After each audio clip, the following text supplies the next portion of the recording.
On March 2nd, 2003, the United States began bombing Iraq during its shock and awe campaign to take down Saddam Hussein's regime. Shock and awe means to impose this overwhelming level of shock and awe against an adversary on an immediate or sufficiently timely basis to paralyze its will to carry on. So in this video, I want to talk about the aftermath or the results of our shock and awe campaign on Iraq. So one result is that we did take down this really bad dude named Saddam Hussein. Saddam Hussein's responsible for many civil rights and war crimes in his country. So he's responsible for many mass killings to his own people and the countries around him. He would often invade other countries, try to take over the country, take over its resources, kill the people. And he's also responsible for torturing a lot of his own citizens. So taking down Saddam Hussein was definitely a very, very good thing of the Iraq War. But since we're all grown-ups here, we need to talk about some of the casualties of war. So one bad thing is that we've dropped over 265,000 bombs and counting in this country, which has blown up a lot of the infrastructure, the cities. The electrical grid is down, the water and sanitation. The educational system is a complete mess. And to wage war, we spent over 1.7 trillion to keep this war going. And unfortunately, we've really devastated the people as well, with 2.8 million refugees created, and we've killed over 134,000 civilians accidentally trying to get the bad guys, right? So a lot of people will still argue like, okay, this is war. You know, that kind of stuff happens in war. We had to take down the bad guy that was threatening the world. Okay, I understand that. But there's something even more wrong and a bigger problem with this particular war, and that is littering. And I'm not talking about like plastic bottle littering.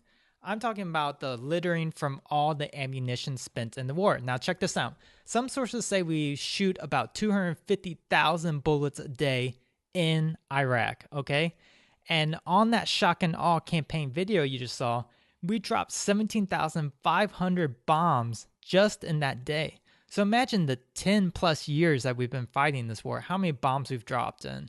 So that's over 100,000 tons of ammunition and bombs being dropped in that country. So imagine 25 cars worth of bombs in this tiny country, okay?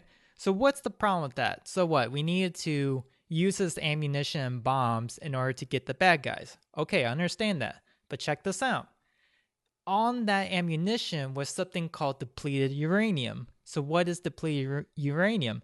It's actually pretty cool for military stuff. Okay, so they put depleted uranium on bullets. So it goes on the end right here. And why they like to put it on the end of bullets is that depleted uranium is incredibly hard and dense, way more hard and dense than lead. So what it does is when you shoot it, it can bust through tanks, it can bust through walls, bust through bunkers, and blow up the bad guys. Okay, so it's awesome for military applications.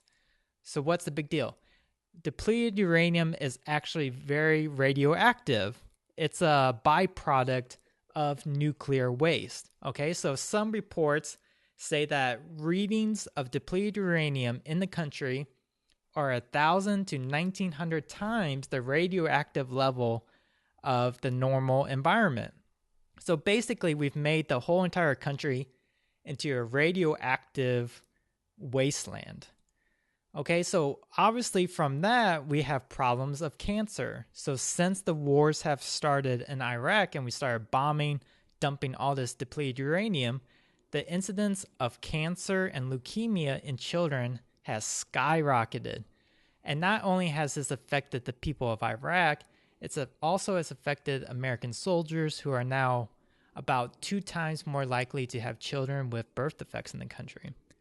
Now again, is this just a temporary thing that we can deal with? It's just an unfortunate side effect of war. I can understand that argument, right? So if that's just what we had to do to get the bad guys, okay, maybe it's justified. But there's this concept of half-life. And I'm not talking about the video game Half-Life. I'm talking about what you will learn in school. So half-life basically is how long it takes to reduce a radioactive material by half. So say you got a chunk of radioactive material, how many months, seconds, years does it take to reduce its size, to reduce its radioactivity by half? Okay, so say you have some depleted uranium. What is its half-life? Its half-life is actually 4 billion years, okay? So that is so long that that's basically forever. So what we've done in Iraq is we've dropped all these bombs, shot all these bullets of depleted uranium, and basically have messed up the country forever, okay?